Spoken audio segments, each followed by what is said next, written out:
Then there's an energetic connection to every person, everything in your past, present reality has your energy connected to it. So now, this is the significance. When a person really decides to be defined by a vision of the future instead of the memory of the past, the hardest part about it is all of a sudden becoming conscious and not making the same unconscious choice. So then, if you lower the volume to your frustration, to your hatred, to your anger, if you truly knew how to do that, if you lowered the volume to that emotion, you would take your attention off that person, which means you would begin to break those energetic bonds, and now you're taking your power back. Yes. You're calling energy back to you, and we've measured this, and all of a sudden it builds this bigger electromagnetic field around the person's body. That's energy to heal. That's energy to create a new future with, right? And then if you didn't want to lower the volume to the emotion, then just take your attention off the person. And every time you take your attention off the person, if you became conscious of that, you wouldn't feel the emotion.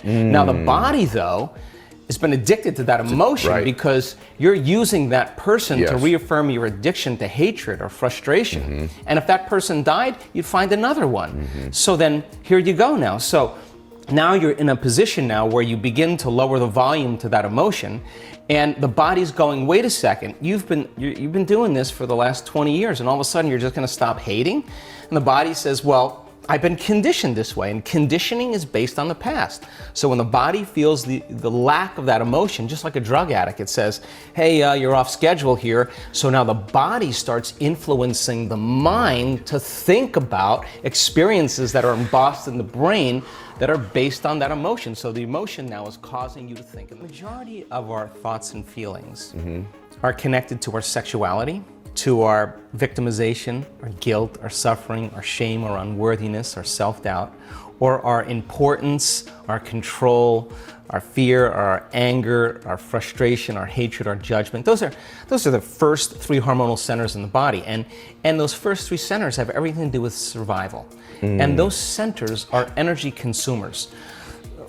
Orgasm, digestion, stress is a lot of energy that we're drawing from our very vital life force, our resource of light and information, and we're turning it into chemistry, and we're literally robbing the body's energy, right?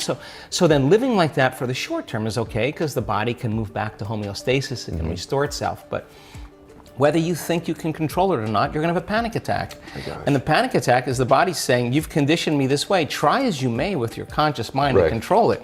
You programmed it subconsciously. Then you start worrying about the next panic attack, and it's that very anticipation that keeps the person on the hamster wheel, and robs them of all of this energy as well. They're absolutely. So they don't believe in possibility when they're living in that state, because in survival, it's not a time to create. All the blood flow is going to the hind brain and away from the forebrain. There's no physiology really for a person to begin to create a new future.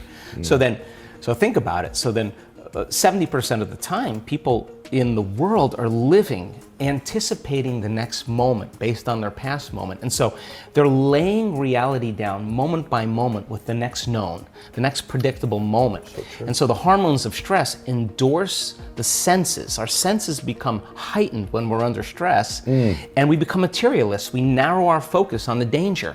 So then you're focusing on matter, you're focusing on the material world, and when you do that, you put all your attention, the arousal of the stress hormones puts all your attention on your body. If you're being chased by T-Rex, you better be paying attention to your body. When people start reaching this moment, my goodness, they're overcoming themselves. And now they're at that perfect place to create. And my definition of creation is when I forget about myself.